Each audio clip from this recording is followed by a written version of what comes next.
To the point में आप सबका स्वागत है। पहले हम लोगों ने संविधान का ओवरव्यू ले लिया था पहली क्लास में, उसके बाद हम लोगों ने अनुसूचियों को देख लिया था।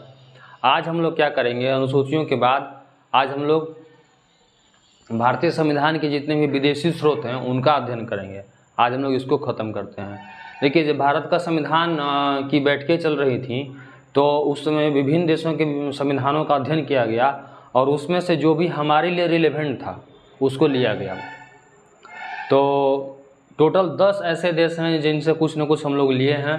उन 200 देशों के बारे में हम लोग को पढ़ना है कि हमने उनसे क्या क्या लिया है। अभी आपको 5 यहाँ दिख रहा होगा और 5 आगे भी है। टोटल 10 देशों के बारे में हम लोग को पढ़ना है। आइए समझते हैं। देखिए, जो यूएसए है, संयुक्त राष्ट्र अमेरिका, यूएसए से हम लोगों ने क्या क्या लिया है। यूएसए से हम लोगों ने प्रस्तावना ली है। जो हमारे संविधान का प्रीएम्बल है, प्रस्तावना यूएसए से लिया गया है।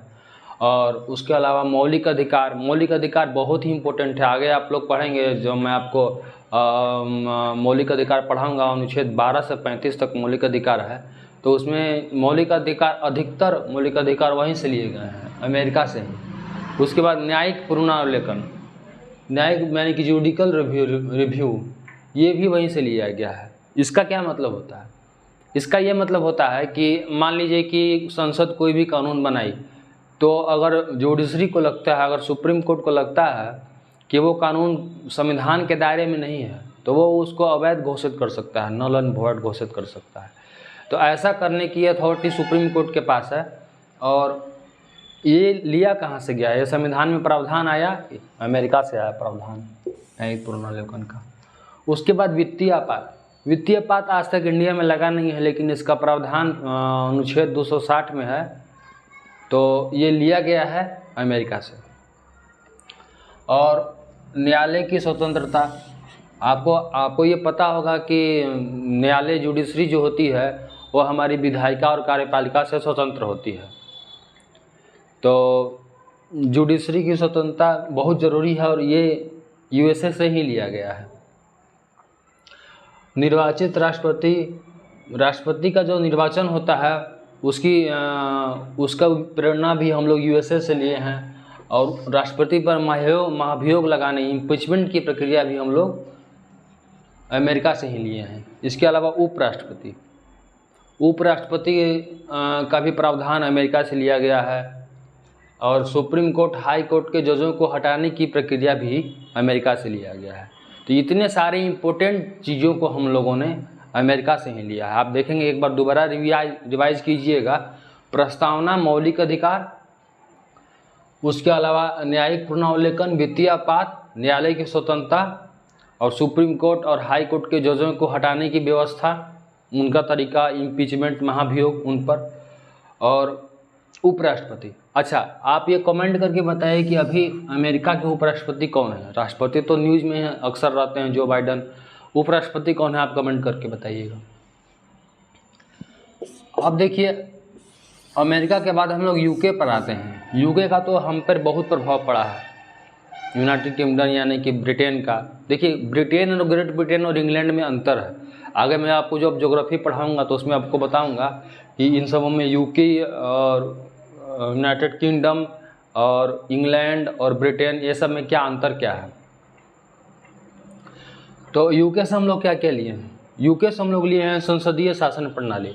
अब चूँकि अंग्रेज़ों का बहुत समय तक हमारे ऊपर राज रहा, तो एक तरह से मान के चलिए कि 1857 के बाद तो पूर्णतः राज ही रहा। 1947 तक ये लोग रहे, तो लगभग 90 साल तो पूर्ण राज रहा। उससे पहले भी 1857 के भी पहले भी इन लोग का एक्ट आते ही रहा था। मैंने आपको शुरू वाले क्लास में बताया था। तो इस तरह से उतना साल राज करने के बाद संसदीय शासन प्रणाली हम लोगों ने इंग्लैंड से ली। एकल नागरिकता हम लोगों ने वहीं से ली। एकल नागरिकता का क्या मतलब होता है? जैसे एकल नागरिकता इंडिया में एकल नागरिकता है, ब्रिटेन में भी एकल नागरिकता है, लेकिन यूएसए में नहीं है। यूएसए में ड्यूल नागरिकता है, दोहरी नागरिकता। तो दोहरी नागरिकता का मतलब होता है कि आप उस देश के तो नागरिक हैं ही, आप उस स्टेट के भी, जिस स्टेट में आप रहते हैं उसके भी नागरिक हैं। मतलब आपको एक स्टेट में अलग रहेगा कानून आपके लिए, दूसरे स्टेट में आपके लिए अलग कानून रहेगा। क्रिमिनल लॉ भी अलग रहेगा और सिविल लॉ भी अलग रहेगा। तो ये यूएसए में होता है, लेकिन यहाँ पे हमारे यहाँ यूके में या फिर इंडिया में एकल नागरिकता ही है। सभी हम लोग भारत के नागरिक हैं। हम लोग बिहार यूपी के अलग अलग राज्यों के नागरिक नहीं हैं, निवासी भले हैं, नागरिक नहीं हैं। उसके अलावा विधि निर्माण प्रक्रिया,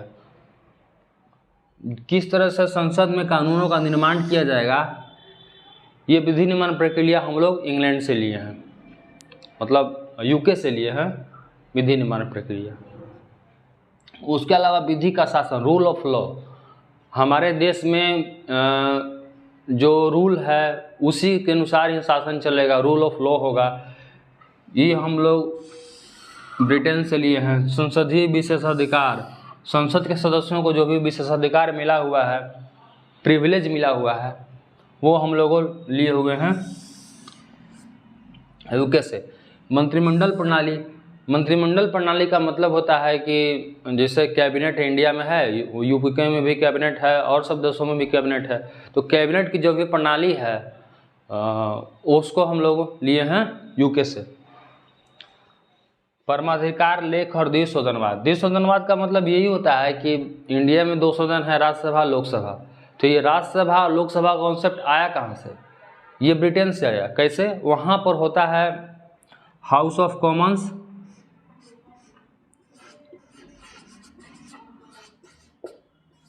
हाउस ऑफ कॉमन्स ये लोकसभा के इक्विवेलेंट है, और हाउस ऑफ लॉर्ड्स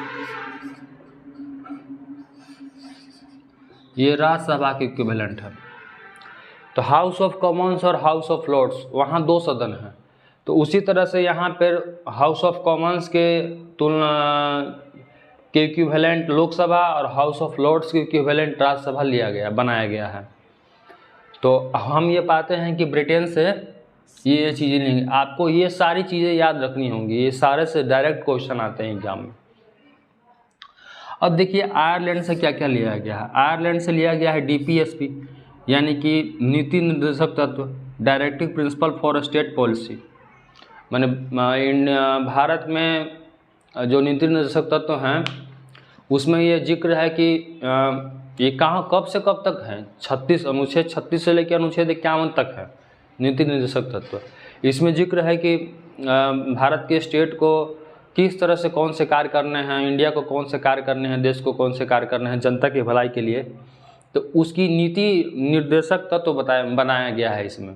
वो मैंडेटरी नहीं है, लेकिन नीति निर्देशक तत्व के रूप में उनको रखा गया है कि जब सरकार के पास संसाधन होगा तो वो उसको लागू करेगी, जिससे बहुत सारे उस समय लागू नहीं थे।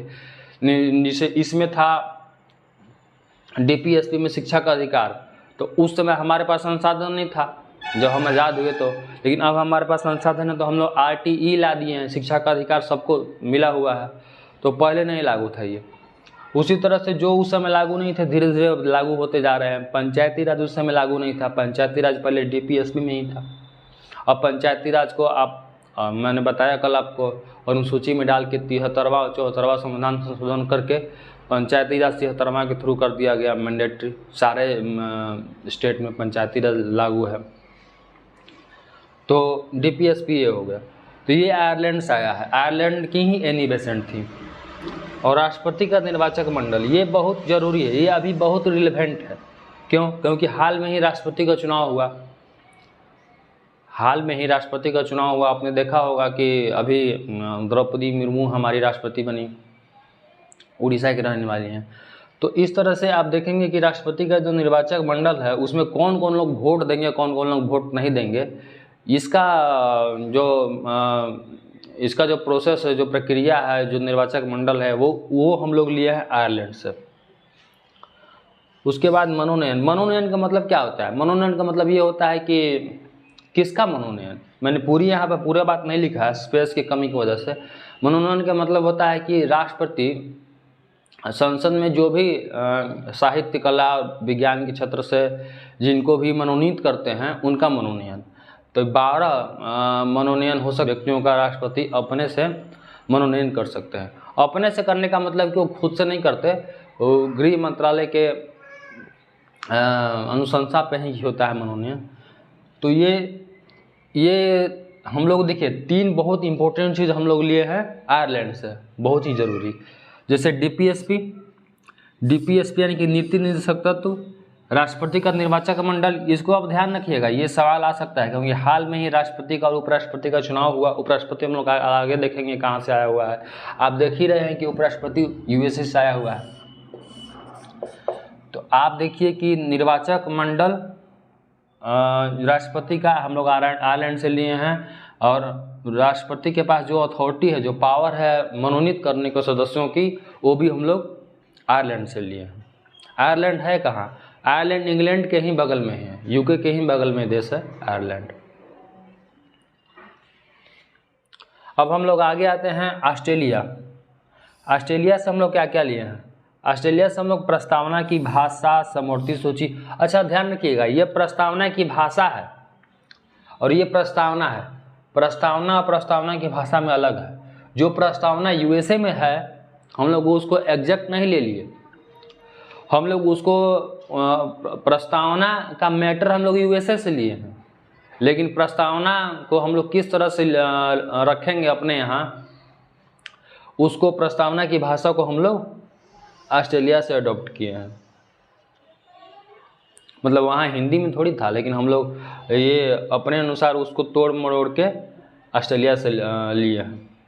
उसके बाद समवर्ती सूची, मैंने आपको कल बताया था कि 3 तरह की सूचियाँ होती हैं, मूलतः 4 तरह की होती हैं, संघ सूची, राज्य सूची, समवर्ती सूची और अवशिष्ट शक्तियाँ।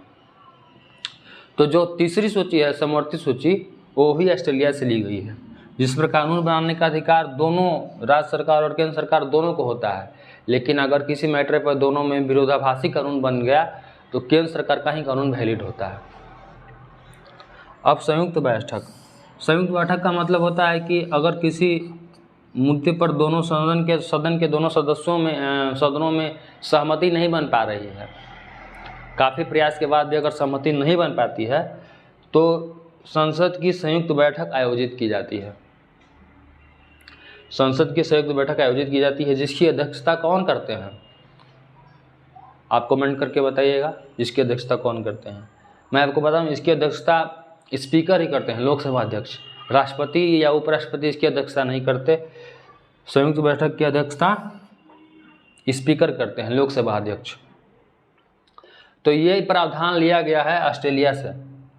प्रस्तावना की भाषा, समवर्ती सूची और संयुक्त बैठक। और शक्ति विभाजन किसके बीच में? शक्ति विभाजन केंद्र और राज्यों के बीच में।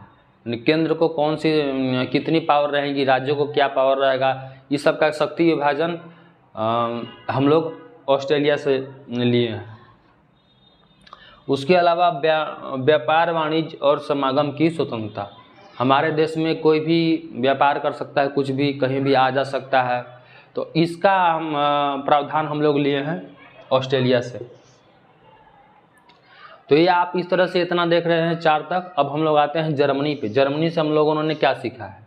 जर्मनी से हम लोगों ने सीखा है आपातकाल, इमरजेंसी लगाना। जर्मनी से हम लोग इमरजेंसी लगाना सीखे हैं। जर्मनी जब द्वितीय विश्व युद्ध हार गया था, उसके बाद उसने ये इमरजेंसी टाइप की व्यवस्था अपने यहाँ करके बहुत मेहनत किया, और अभी तो बहुत आगे निकल गया है जर्मनी टेक्नोलॉजी के क्षेत्र में, डेवलप कंट्री हो गया। तो हम लोग जर्मनी से ही इमरजेंसी का प्रावधान लिए। 5 ही अभी आपको दिख रहा होगा, अभी अगले स्टेज में आपको और 5 दिखेंगे, टोटल 10 हो जाएंगे।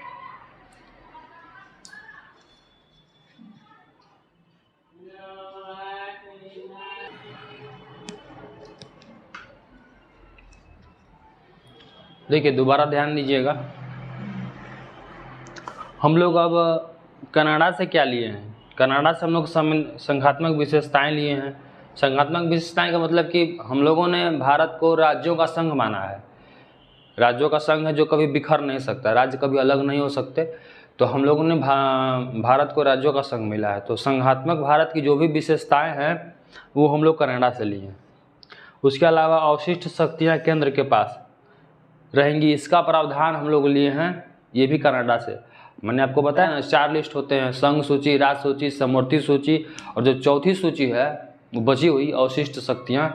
तो उसका प्रावधान हम लोग लिए हैं कनाडा से कि अवशिष्ट शक्तियाँ जो तीनों लिस्ट में नहीं आ पाया जो विषय, उस पर कानून बनाएगा केंद्र सरकार।